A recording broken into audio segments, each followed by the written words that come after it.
Okay, so in this position, I think queen d3 is definitely a blunder which justifies my whole temporary pawn sack. Okay, once Ribka loads, is it going to load? So let's reduce the number of candidate moves if I can.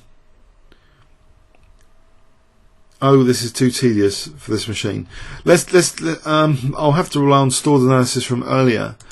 But okay, suffice to say, queen d3, once this unloads, is not the greatest move. It's parking ticket time basically, but it's working out how to issue a parking ticket. So first of all, rook a e8. So my knight doesn't have to be defended. I counterattack on e2. Okay, but really I was thinking, implications for king safety. I wasn't thinking about just winning one of these pieces. Okay, so rook f3. And it's here that I was actually considering, believe it or not, knight takes b4, which turns out to be a very strong move for reasons, for terrible reasons, total miscalculation reasons, that I thought I'll be getting in bishop b5, queen d4, winning the knight. But there's always, there's a problem here in my calculation that actually, when,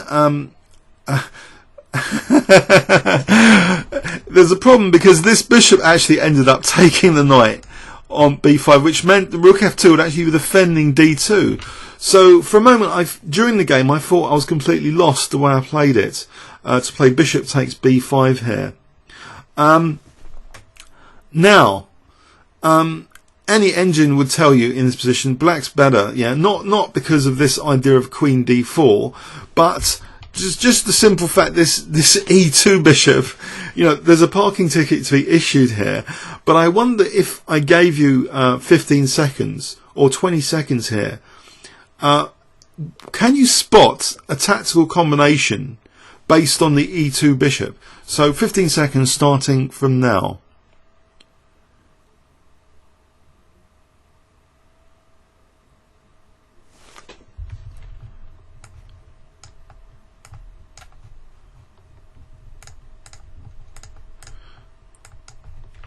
Okay,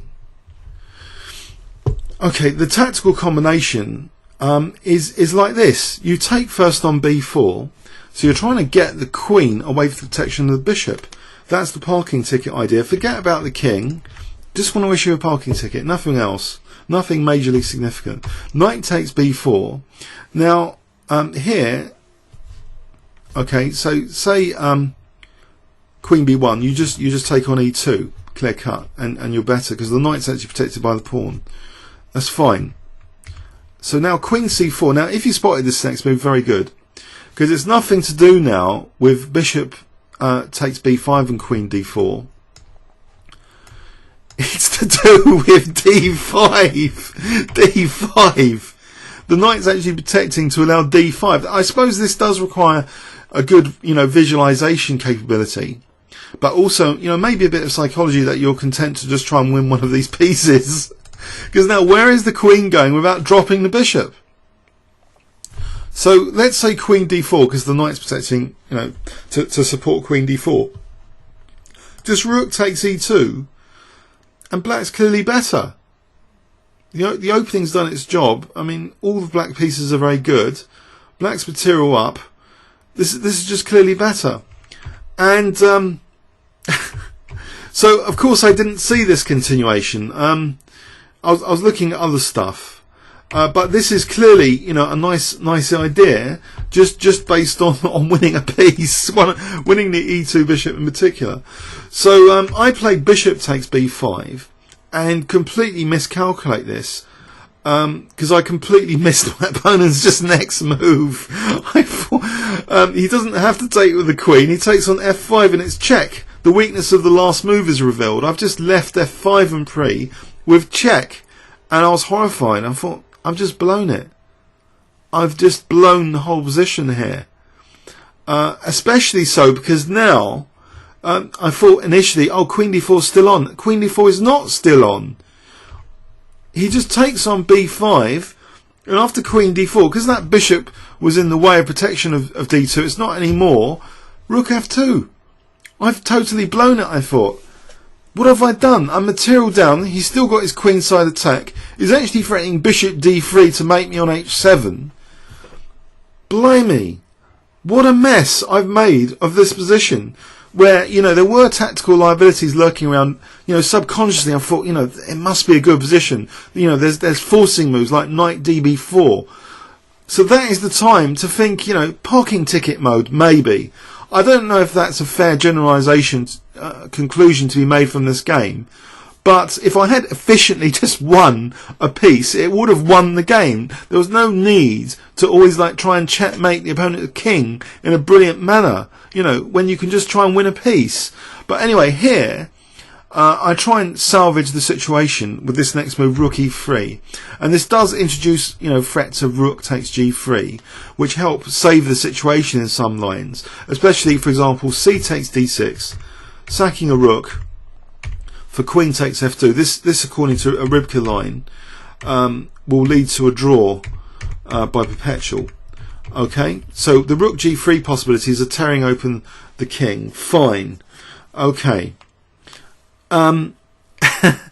Actually, so knight f1, reinforcing g3, hitting the rook. But now rook f3, so and he missed actually this next move and thought he was a goner here. This knight takes f4. So knight takes f4, and I was thinking, oh, I've come back. I'm not losing anymore. I'm winning now, because look, this is huge threats now. There's knight e2 check, winning the queen. Queen moves. There's knight h3 if he unguards h3. You know, rook d2. There's knight e2 check, again winning the queen, because if bishop takes e2, there's I'll show you that. This is getting a bit complicated.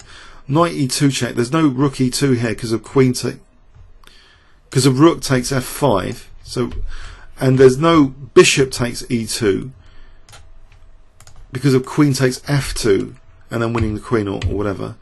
So knight e2 is a pretty powerful threat here. Also this knight h3. So I thought white was a goner.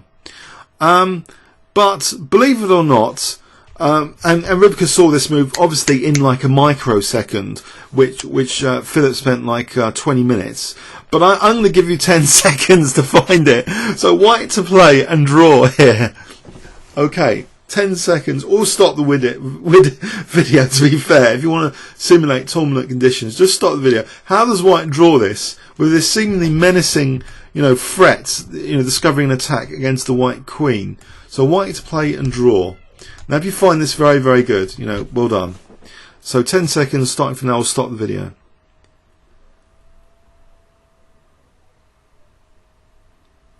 Okay.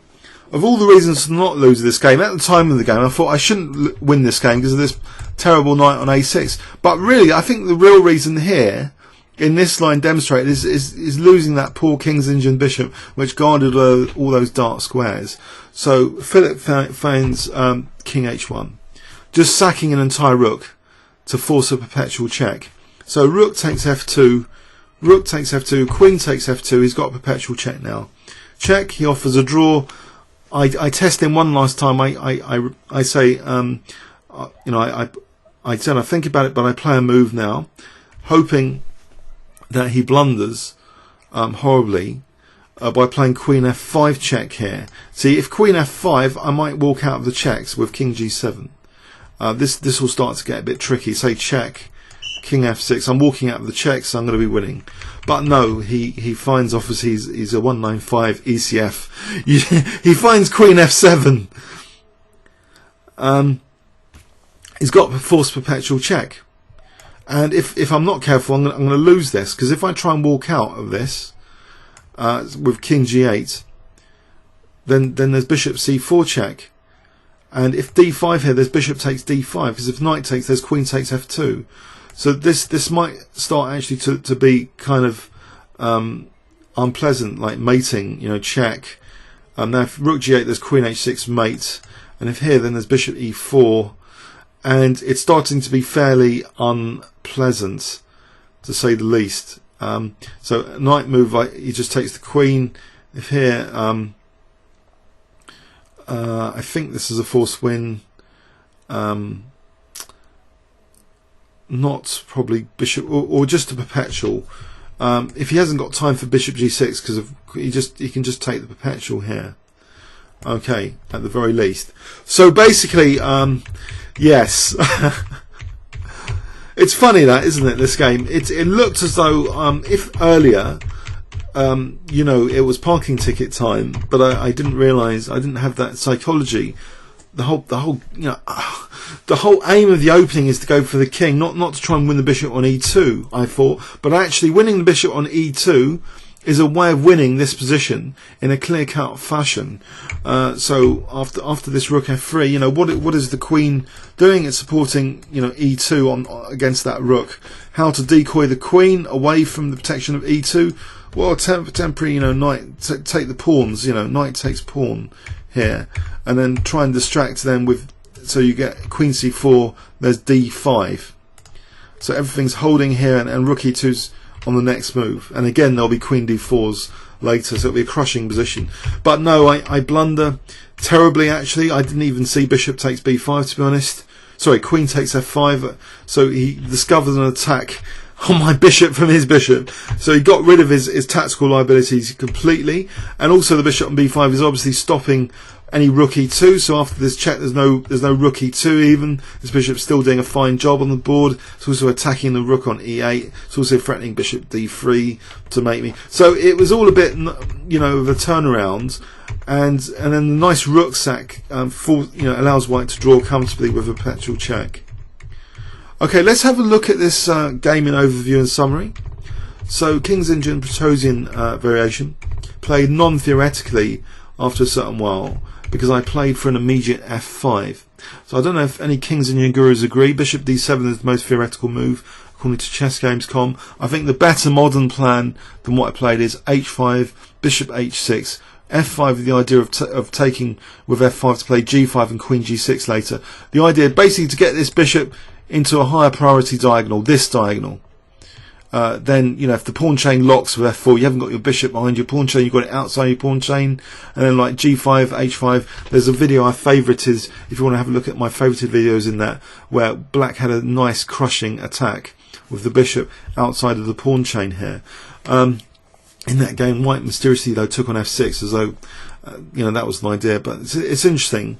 But anyway, so f5, we reach, I don't know, this kind of continuation, which is better for black anyway. So according to Ribka, and he just gives me such a great position, and it's the dynamism on the e file in particular, that tactical vulnerability of the bishop on e2, which I should have lured myself to really think hard. How do I win that bishop in a clean? Sorry, how do I win this bishop in a clean manner? So I didn't win it in a clean manner. Instead, I was thinking about other ideas, you know, that I get a queen to d2, but I completely miss. It's the blunder of the last move syndrome. Bishop takes b5, weakens f5, and then later, of course, I regretted putting my king on h7. It's like, you know, horrible. These details, you know, they catch up on you. That the king's on h7, so queen takes f5 check, discovering an attack on the bishop. So instead of that bishop being lost, it's actually plays a heroic role for white here, capturing my bishop on b5. I don't know, so a bad miscalculation in this game, and now I have to sort of struggle to keep in the game. So rook e3 introduces you know, tactical ideas like rook g3s and knight e3s. If white ever, you know, king ever moves to f1, I'll get a fork with my knight. So it's a real threat. So he defends, but now you know, knight takes f4, and we have a forced draw after this little king move, king h1, just decoying my queen away from this diagonal and this f6 square in particular. So an interesting tactical struggle, some inaccuracies there, of course, but draw by perpetual. Comments or questions on YouTube? I hope there's something instructive there. Thanks very much.